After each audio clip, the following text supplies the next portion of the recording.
Le Big Bang fut une extraordinaire explosion d'énergie. Depuis environ 13,7 milliards d'années, l'univers continue de s'expanser, entraînant avec lui tout ce qui le compose. La matière première, constituée de nuages gazeux d'hydrogène, généra les premières galaxies, puis les premières étoiles. Même si le temps de vie d'une étoile nous paraît infini, ces premières étoiles géantes moururent et libérèrent dans le cosmos les éléments lourds de leur noyau sous forme de poussière. Formation des cristaux de roche. La formation des géodes dans les roches volcaniques. Entre 800 degrés et 1200 degrés, la lave en fusion dissout les composants volatiles de la roche et produit des bulles de gaz. Comme ces bulles de gaz sont mobiles dans le cœur de la lave, elles migrent vers la surface et peuvent se rassembler pour former des poches de plus en plus grandes.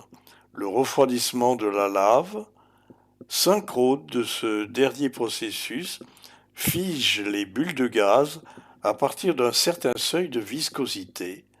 Elles en gardent une forme de lentille. La silice, qui provient du manteau, est expulsée vers la surface par les fortes pressions en suivant les fissures qui se créent dans la couche terrestre. En remontant, cette silice rencontre de la vapeur d'eau bouillante à plusieurs centaines de degrés. Ainsi se crée la rencontre symbolique du feu et de l'eau qui donne naissance au quartz. Mais il faut la présence d'une bulle de gaz qui crée une cavité dans la silice pâteuse pour que les cristaux puissent pousser séparément. Formation du quartz.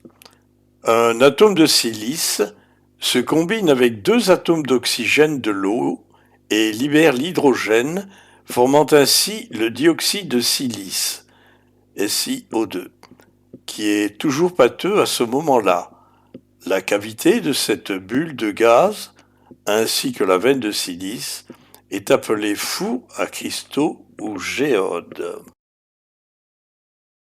La famille du quartz. Quartz, mot d'origine allemande, est le nom d'une famille de minéraux.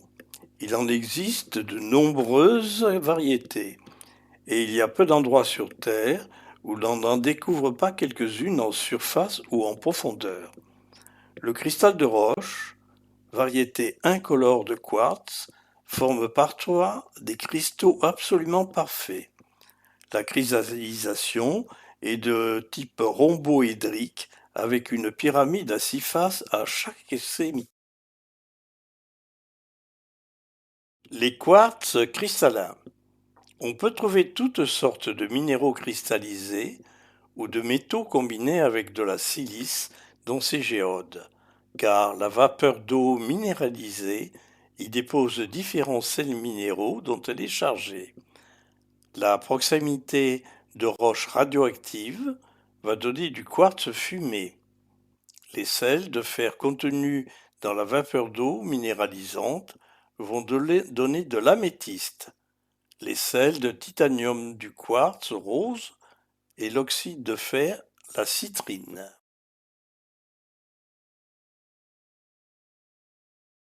Les quartz cristallins. Le cristal de roche de couleur transparente, il se rencontre dans le monde entier, dans les veines du type alpin ou dans certaines roches métamorphiques. On en trouve dans toutes les Alpes. Le plus gros cristal trouvé dans ces régions est une pièce de plus d'une tonne découverte en Autriche.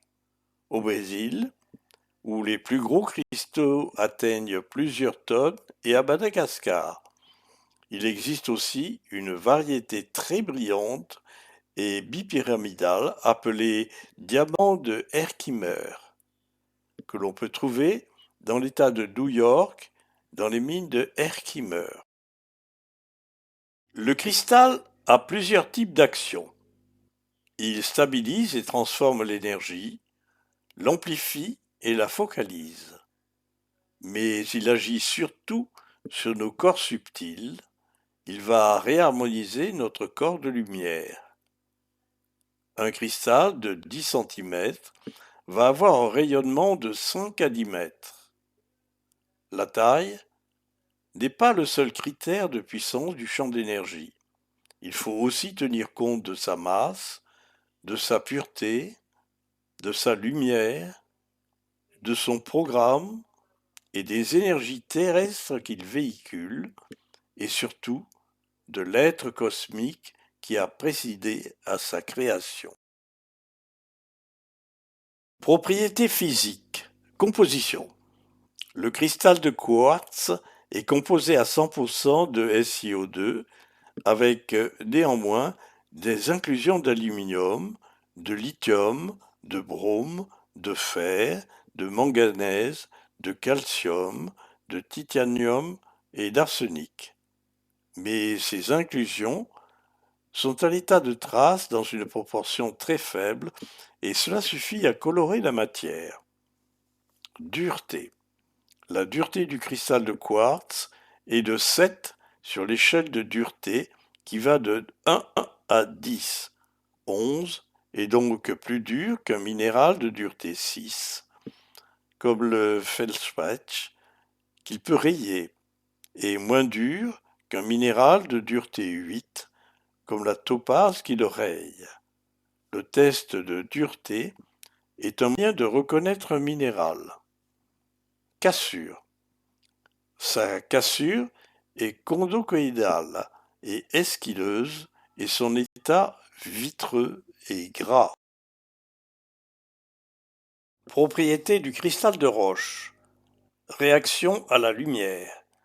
Le cristal absorbe la totalité du spectre lumineux et résonne donc sur l'ensemble des fréquences des différentes couleurs de l'arc-en-ciel. Le microscope polarisant permet à l'aide de la lumière de calculer la bifringence du cristal, qui est faible, 0,009. La bifringence est l'écart entre les indices de réfraction des rayons lumineux que l'on a dirigés dans différents axes du cristal.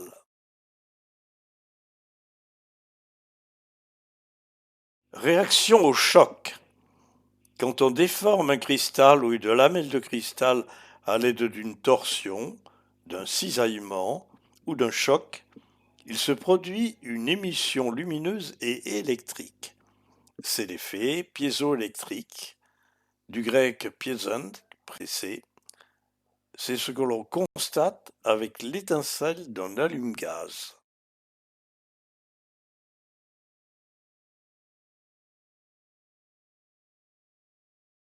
Propriétés psycho-énergétiques. À l'étude des propriétés physiques du cristal, une conclusion s'impose. Quand on le soumet à l'électricité, il restitue une fréquence. Quand on lui applique un choc, il produit de la lumière et de l'électricité. Alors, que se passe-t-il quand une personne se concentre sur un cristal? Quand elle le tient dans sa main, cette personne crée une émission de particules, un flux d'électrons. Le cristal reçoit cette émission et restitue une fréquence vers la source émettrice. Que ressent cette personne à ce moment-là? Elle reçoit une pulsion qui est stabilisée par une fréquence programmée qui va la réharmoniser. Le cristal et son onde de forme. Toutes les formes géométriques, planes ou les volumes sont soumis au courant magnétique terrestre qui parcourt la surface de notre globe d'un pôle à l'autre dans une direction nord-sud. Ce courant étant généré par la rotation de la planète autour de son noyau ferreux. Les formes et la composition en volume se saturent de l'énergie magnétique de ce courant et la rayonnent vers leur environnement. Si le volume est symétrique, il est aussi récepteur d'ondes cosmiques qui composent le courant magnétique. Ces formes et volumes sont donc compensés et leur rayonnement ou onde de forme est bénéfique. Certains polygones au volume irrégulier ne sont pas récepteurs d'ondes cosmiques et de ce fait, rien ne peut compenser le courant magnétique dont ils se saturent et qu'ils rayonnent avec intensité.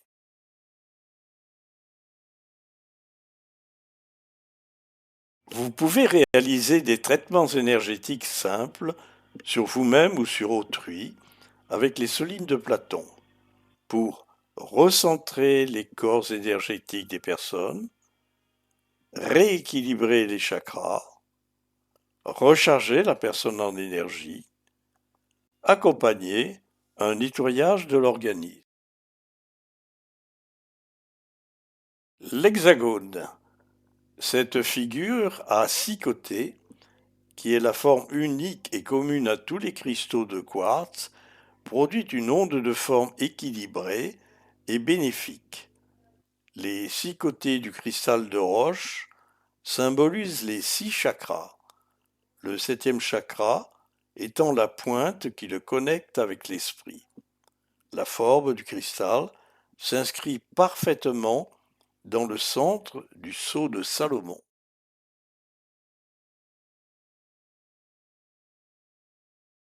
Le sceau de Salomon. Cette étoile à 6 branches est constituée de 2 triangles qui, symboliquement, représentent les énergies d'en haut et celles d'en bas, l'eau qui tombe et le feu qui monte, qui se rencontrent et s'interpénètrent. C'est un symbole d'équilibre. Les molécules du dioxyde de silice obéissent dans leur assemblage à ce schéma et s'équilibrent d'une manière parfaite sur le modèle hexagonal. Cette répétition angulaire génère une résonance qui dessine le sceau de Salomon. C'est donc un rayonnement parfait, équilibré, qui nous transmet le cristal, et ce schéma va réharmoniser tout ce qu'il contracte. Polarisation du cristal de roche. Chaque cristal, qu'il soit transparent, fumé, améthyste, qu'il soit à une ou deux terminaisons, possède deux polarités, une polarité yin et une polarité yang. La polarité yin est en résonance avec la matrice terrestre magnétique et la polarité yang avec le plan cosmique électrique. Tenez au-dessus de la pointe, puis de la base du cristal, et le pendule va donner une réponse différente pour les deux extrémités. Il va changer de sens de rotation avec une aisance déconcertante. Différents types de cristaux. Dans tous les cristaux transparents, les atomes et les molécules se sont organisés de telle manière que la lumière les traverse. Les cristaux sont le niveau le plus élevé du plan de la matière dense et ils se sont tous émergés d'une masse amorphe de dioxyde de silice qui constitue leur matrice et les relie à la Terre. Cette matrice est opaque ou nuageuse, ainsi que la base des cristaux qui deviennent de plus en plus transparents vers la pointe. Différents types de cristaux. Quelle que soit l'utilisation que l'on fait des cristaux, chacun peut bénéficier de leur merveilleuse influence. Les cristaux de roche ont quelques formes spécifiques. Fleurs de cristal ou druse. Elles neutralisent les énergies négatives et conflictuelles. En méditation, elles augmentent l'harmonie entre les participants. Cristal générateur. Un générateur est un cristal assez massif qui peut être utilisé pour relayer une présence spirituelle dans le plan humain. Ce sont d'excellents cristaux pour la méditation ou la thérapie. Cristal tabulaire. Ce type de cristal est très énergétique et il crée une jonction entre deux niveaux vibratoires ou entre deux personnes. Il égalise les énergies en conservant une harmonie parfaite et on l'utilise souvent pour équilibrer deux centres énergétiques dans le corps d'une personne. Cristal aiguille ou laser. Le cristal laser est long et effilé comme une aiguille. Le son qu'il émet est plus cristallin et sa résonance monte dans les harmoniques. On l'utilise pour réaliser un faisceau de contact avec d'autres dimensions. Il a la capacité de traverser les plans et de les relier. En thérapie, il peut être utilisé pour focaliser l'énergie du thérapeute à la manière d'un laser. Le cristal laser projette un faisceau de particules subatomiques cohérentes. Le cristal laser est parfois taillé en pointe de massage avec un bout arrondi à l'une de ses extrémités. Cristal biterminé et régénéré. Le cristal biterminé est un cristal parfait qui se forme très rarement. Tous les cristaux poussent à partir d'une base amorphe de silice et ils sont rattachés à la roche mère par cette base. À l'autre extrémité, les 6 côtés se rejoignent pour former une pointe pyramidale. On les appelle cristaux à une pointe ou cristaux simples.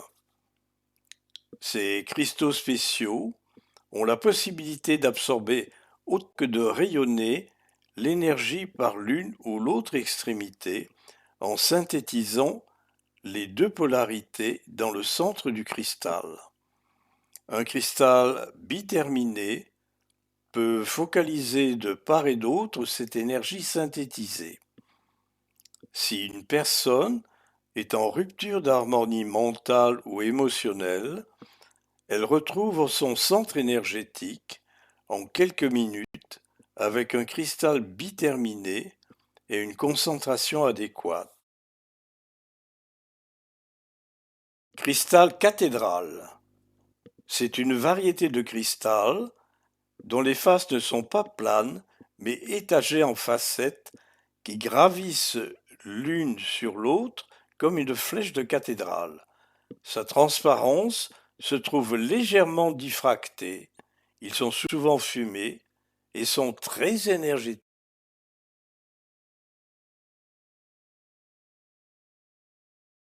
Cristal fantôme. Il existe des inclusions particulières appelées fantômes. Un fantôme est le résultat d'un incident de croissance de cristal il y a des millions d'années. Le cristal a vu son développement arrêté à cause d'une chute de pression ou de chaleur dans sa géode matricielle, car celle-ci a peut-être été percée. Puis, la croissance a repris et de nouvelles molécules d'oxyde de silice se sont accumulées sur la pointe en enfermant à l'intérieur du cristal la forme de la pyramide à 6 faces. Ces cristaux sont très performants en thérapie pour guérir la dépression ou la mélancolie. Boule et pyramide de cristal. La boule de cristal possède un très grand pouvoir et a toujours été le symbole de l'occultisme, de la vision intérieure et de la bonne aventure. Il n'est pas nécessaire d'avoir une boule de cristal pour faire de la voyance ou prédire le futur.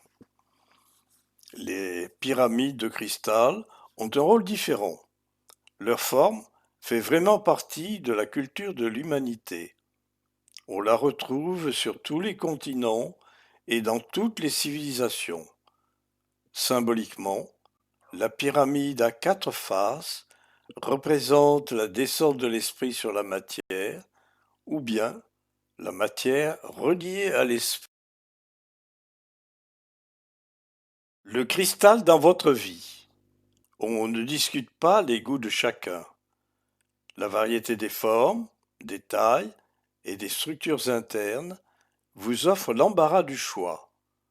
Aussi, faut-il vous laisser guider par le cristal qui va vous appeler. Laissez-le vous choisir. Il se peut aussi que ce cristal vienne à vous sans que vous l'ayez décidé vous-même. Peut-être, nombre de vos amis ont-ils déjà des cristaux, et l'un d'entre eux vous en offre un. Recevez ce cristal avec gratitude, mais testez-le ensuite pour savoir s'il est bon pour vous. Si c'est un ami très proche, il ne se sera sûrement pas trompé. Si la personne vous connaît peu, le cristal ne vous correspond peut-être pas. Purification du cristal. Afin de laisser intactes toutes les énergies naturelles des cristaux, de les dépouiller d'éventuelles forces indésirables qu'ils ont pu accumuler sur leur chemin, à commencer par celles des personnes qui les ont manipulés avant d'arriver dans vos mains, nous avons pour mission première de les purifier avant de les utiliser. L'eau est un purificateur universel qui débarrasse efficacement toute trace d'énergie polluante.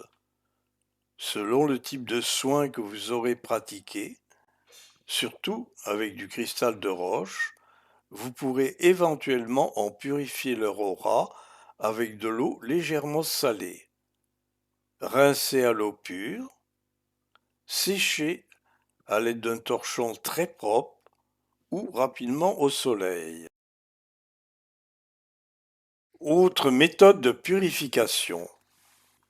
Purification par l'encens, le souffle, les bâtons ou bouquets de plantes, sauge blanche, purification par la terre, purification par la visualisation ou par le son, bol tibétain, bol de cristal, coquille Saint-Jacques. En vérité, ce n'est pas la façon qui importe, mais l'intention purificatrice à laquelle peut répondre le cristal. Ce qui est important, c'est de veiller à ce que les énergies négatives ou indésirables, lorsqu'elles ont quitté le cristal, soient toujours transformées en bonnes énergies. Vous pouvez également programmer un cristal par la visualisation en pensant simplement à quel type de fonction vous le destinez. Par exemple, si le cristal est destiné à guérir, il peut servir à disperser, à dégager, à redynamiser ou à régénérer, etc. Si le cristal est destiné à la méditation, installez-le dans le lieu prévu à cet effet. Un bol de cristal ou vaisseau de cristal est un type de bol chantant et outil thérapeutique pour le bien-être et le développement personnel. Constitué à 99,98% de poudre de quartz, c'est un être divin, cadeau même de l'univers. Sa puissance offre des possibilités impressionnantes lors de son utilisation.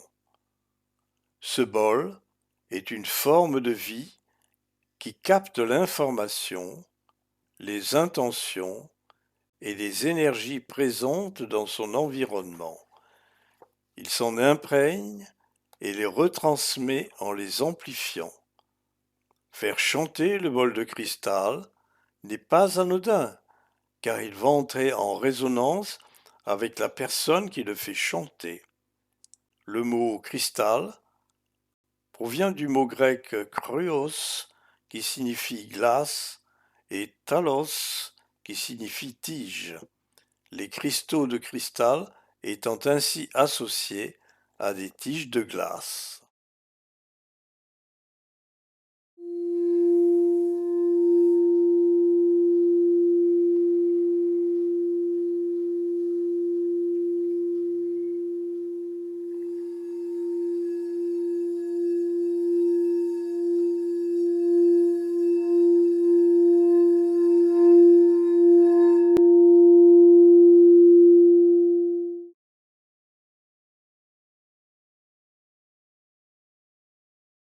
La lithothérapie, c'est quoi? Les soins par les pierres s'appellent la lithothérapie. Cette approche holistique de soins est basée sur l'influence subtile que peuvent apporter des minéraux. Des millions de personnes s'aident de pierres, autant de personnes, autant de réussites.